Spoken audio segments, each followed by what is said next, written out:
નમસ્કાર દર્શક મિત્રો, આપ સૌનું સનસનીખીજ ન્યૂઝમાં હાર્દિક સ્વાગત છે. નજર કરીએ આજના સમાચાર ઉપર. વડોદરા બ્રેકિંગ. હરણી પોલીસે 41 લાખના એમડી ડ્રગ્સ સાથે દંપતી ઝડપી પાડ્યું. મધ્યપ્રદેશથી સ્કોર્પિયો કારમાં મેફેડ્રોન લઈ અમદાવાદના રવિને આપવા નીકળેલા દંપતીને દબોચ્યું. રવિ વડોદરામાં આવીને ડ્રગ્સની ડિલિવરી લેવા માટે આવવાનો હતો. મધ્યપ્રદેશના મંદસોર જિલ્લાના સીતામઉ ગામના અયુબ ખાન જમાન ખાન અને પત્ની નાઝમીનની ધરપકડ. આરોપી નાઝમીને બાંધ્યા હતા 1 કિલો ઉપરાંતના ડ્રગ્સના પેકેટ છાપી ઉપર. દંપતી મંદસોરના જાફર પાસેથી 7 લાખમાં 1 કિલો 396 ગ્રામ 710 મિલીગ્રામ જથ્થો લઈ અમદાવાદના રવિને ડિલિવર કરવા નીકળ્યું હતું. પોલીસે 41 લાખનું ડ્રગ્સનું જથ્થો, કાર મળી કુલ્લે ₹57.19 લાખનું મુદ્દામાલ કરાયો કબજે. હરણી પોલીસે વધુ વિગતો મેળવવા દંપતીના રિમાન્ડ મેળવવાની હાથ ધરી કાર્યવાહી. હરણી પોલીસે દંપતી સામે NDPS એક્ટ હેઠળ ગુનો દાખલ કરી હાથ ધરી કાર્યવાહી.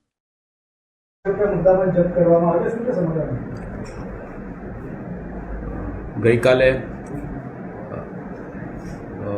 વડોદરા શહેર ખાતે માનનીય પોલીસ કમિશનર સાહેબ શ્રી અને માનનીય સંયુક્ત પોલીસ કમિશનર સાહેબ શ્રી સેક્ટર 2 સાહેબનાઓની સૂચના, આગેવાની અને માર્ગદર્શન હેઠળ વડોદરા શહેરમાં જે નશીલા પદાર્થોનો વેપાર કરે છે, નશીલા પદાર્થો લાવવામાં આવે છે અને તેનું વેચાણ કરવામાં આવે છે એવા ઈસમો વિરુદ્ધ સઘન કાર્યવાહી કરવા સાહેબશ્રીના માર્ગદર્શન અને સૂચના હેઠળ ઝોન 4માં કાર્યવાહી કરવામાં આવી રહી હતી, જેની અંદર ઝોન 4 LCBને એક માહિતી મળેલ કે એક ઈસમ મધ્યપ્રદેશથી વડોદરા શહેર ખાતે ડ્રગ્સનો જથ્થો લઈને આવવાના છે, જે બાબતે અત્રેના હરણી પોલીસ સ્ટેશન વિસ્તારમાં વોચ ગોઠવવામાં આવેલી અને જ્યારે આ ઈસમ અને કાર અહીંયાથી પસાર થતી હતી ત્યારે તેમને રોકીને તેમની ઝડપી તપાસ કરવામાં આવેલ, જેમાં અયુબ ખાન મોહમ્મદ જમાન ખાન રહે સુરજાની ગામ, હનુમાન મંદિર પાસે, તાલુકો સીતામઉ, જિલ્લો મંદસોર, મધ્યપ્રદેશ, અને નાઝમીન વાઇફ ઓફ અયુબ ખાન, સુરજાની ગામ, હનુમાન મંદિર પાસે, તાલુકો સીતામઉ, જિલ્લો મંદસોર, મધ્યપ્રદેશના હસબન્ડ વાઇફ કારમાં હતા અને તેમની પાસેથી મેફેડ્રોન ડ્રગ્સ મળી આવેલું છે. કુલ વજન 1 કિલો 396 ગ્રામ, કિંમત 41,90,130 રૂપિયા. આ ડ્રગ્સ બાબતે તેઓ પાસે કોઈ કાયદેસરના કાગળો કે આધાર પુરાવા ન હોય અને બિલકુલ ગેરકાયદેસર આ ડ્રગ્સ હોય, જે FSLની પ્રાથમિક તપાસણીમાં જાણવા મળેલ, જેથી બંને ઈસમોને ડિટેન કરી અને કાયદેસરની કાર્યવાહી કરવામાં આવેલ છે. તેઓની પાસેથી મોબાઈલ ફોન અને ગુનામાં વપરાયેલ કાર તેમજ મેફેડ્રોનનો જથ્થો વગેરે મળીને કુલ 57,19,630ની કિંમતનો મુદ્દામાલ આ ગુનાના કામે કબજે કરવામાં આવેલ છે. બંને તોહમતદારને અટક કરવામાં આવેલ છે અને હરણી પોલીસ સ્ટેશન ખાતે NDPS એક્ટની જોગવાઈઓ અંતર્ગત ગુનો દાખલ કરવામાં આવેલ છે. આ બંને આરોપીઓ ગોલ્ડન ચોકડીથી શહેરની અંદર દાખલ થઈ રહ્યા હતા, તો ગોલ્ડન ચોકડીથી આગળ એરફોર્સવાળો જે રોડ છે એ રોડ ઉપર તેઓને પકડી પાડવામાં આવે.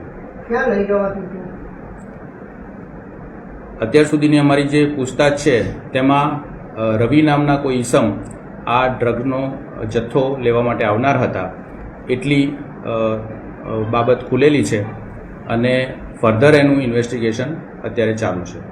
રવિ નામનો વ્યક્તિ ક્યાં છે? ક્યાંનો રહેવાસી છે ને ક્યાં વડોદરા રહેવા આવવાનો હતો કે રસ્તામાં કોઈ જગ્યાએ મળવાના હતા? આ ઈસમ વડોદરા ખાતે ડિલિવરી લેવા માટે આવવાનો હતો એવી હાલ પૂરતી અમારી પાસે માહિતી છે. અને આ લોકો ક્યાંથી લાયા હતા અને કયા વ્યક્તિ દ્વારા એમને મેળવ્યો હતો આ જથ્થો? બંને વ્યક્તિઓની અટકાયત કરવામાં આવેલ છે. એમનું ઇન્ટરોગેશન ઇન્વેસ્ટિગેશન હાલ ચાલુ છે.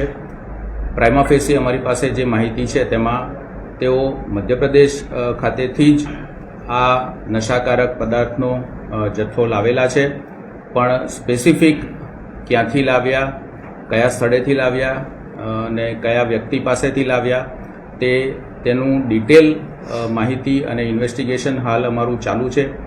બંને જે અટકાયતી છે એમની સઘન પૂછપરછ અત્યારે ચાલુ છે અને જે કોઈ પણ વ્યક્તિ પાસેથી આ માલ લાવ્યા હશે તે બાબતેની તપાસ કરવામાં આવશે પોલીસ.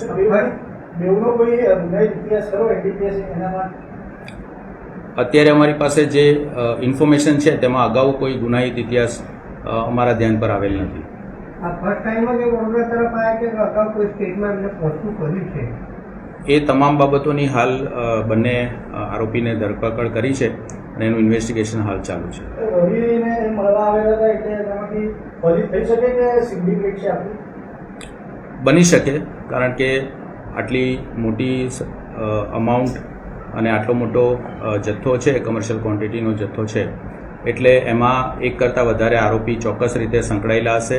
એમના સપ્લાયર પ્લસ અહીંના સ્થાનિક લોકો જે રિસીવ કરીને પછી એને પેડલિંગ કરે છે એ લોકો પણ સંકળાયેલા હશે. એ તમામ બાબતોની સર્વગ્રાહી તપાસ કરવા માટે હાલ અમારું ઇન્વેસ્ટિગેશન ચાલુ છે. મનસુખ અને જાફર નામના વ્યક્તિ પાસેથી ખરીદી લાયા એવું કંઈ આવ્યું છે બાર તપાસમાં? પ્રાઇમા ફેસી અમને જણાવ્યું છે, પણ એ માત્ર એટલું જ નામ છે અને એની કોઈ વિગતવાર વિગત કે વ્યક્તિનું એડ્રેસ કે ખરેખર આ નામ સાચું છે અને ખરેખર વ્યક્તિ કોણ છે એના બાબતની કોઈ ડિટેલ હાલ અમારી પાસે ઉપલબ્ધ નથી, જેથી ફર્ધર ઇન્વેસ્ટિગેશન પર આ તમામ બાબતો ડિપેન્ડ કરશે. આ ફર્સ્ટ ટાઈમ વડોદરામાં આટલો જથ્થો પકડાય એવું કહી શકાય?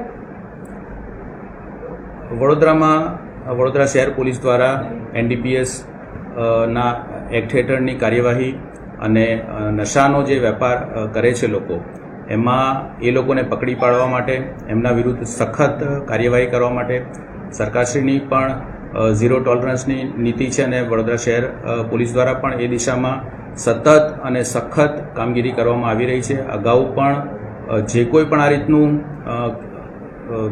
માદક દ્રવ્યો કે સાયકોટ્રોપિક સબસ્ટન્સીસ લાવતા હોય કે એનું વેચાણ કરતા હોય, એના સંગ્રહ કરતા હોય, એના અગાઉ પણ કેસ થયેલા છે. જુદા જુદા માદક દ્રવ્યો છે, ગાંજો છે, જે સિરપ આવે છે, અન્ય માદક દ્રવ્યો આવે છે, એ તમામ ઉપર વડોદરા શહેર પોલીસના જુદા જુદા પોલીસ સ્ટેશનમાં અને જુદી જુદી એજન્સીઓ દ્વારા, ક્રાઇમ બ્રાન્ચ દ્વારા, SOG દ્વારા પણ ખૂબ જ સઘન કાર્યવાહી કરવામાં આવેલી છે અને આ કાર્યવાહી અત્યારે પણ ચાલુ જ છે.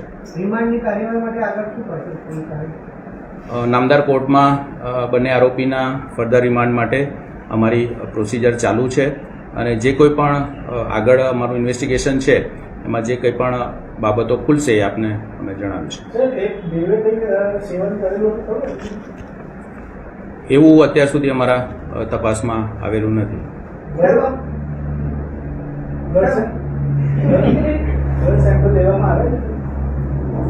આરોપીની મેડિકલ તપાસણી જે નિયમ મુજબ અમારે કરવાની હોય છે એ પ્રોસિજર પ્રમાણે તમામ મેડિકલ તપાસણી અને ઇન્વેસ્ટિગેશન અમે કરેલું છે. એમની કારની ડેકીમાં તો કેવી રીતે આ લોકો લઈને જતા હતા, કેવી રીતે સંતાડીને લઈ જતા હતા? એમના પર્સન ઉપરથી જ મળી આવ્યું છે, વ્યક્તિના પર્સન ઉપરથી જ મળી આવ્યું છે. અમારી જે ટીમ હતી એ વોચમાં હતા અને એમના ત્યારબાદ બાતમી આધારે એમનું રોકવામાં આવ્યા અને પંચો રૂબરૂ પંચનામું કરવામાં આવેલું છે અને એમના પર્સન ઉપરથી મળી આવેલું છે. આ મહિલાની છાતી પર બાંધીને લઈ જવાથી એ વાત સાચી છે? સોરી? મહિલાની છાતી પર બાંધવામાં આવ્યું હતું, આ ડ્રગ્સના પેકેટ બાંધવામાં આવ્યા હતા, લઈ જવાથી એ વાત? યસ, એમના પર્સન ઉપરથી મળી આવ્યું છે. યસ. Thank you.